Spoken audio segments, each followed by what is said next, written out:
Bobore ruveddu, cantos e penar de nugor, passio a su connottu. In illo tempore dixit Paschedda Zau, a su connottu, et Toni a figlia eius, arga muntonariu, non sun sorbener de babbu tuo, et mater, veni retro Toniam, sa cosa l'isperto Deo, et exhorto ivit ad domum Martoni, que appellatur domum communalem, et tibi afferravit papyros cundentibus, exclamans, ecco susambene de su poveru. Et Toni a porcu ivit in rione Sancti Petri gridans, iscubilae, chi non si ponzan cu s'abbasanta. Et cum acuto sermone omnes incitabat gridare, affora su cussizu.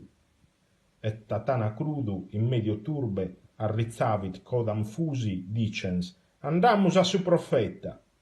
Et Maria Antonia Mamuiadinensis corfe balla a nos cheren a sa limusina.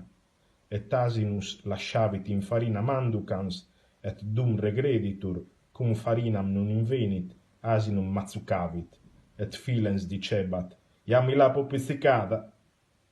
Et Tonia Ormena exhibit cum strale ad truncandum januam, et filius Berrita cum fucile ivit ad assaltandum truppam. Ita filius Ghisau, qui cum capitano venturi fuerant ad manus.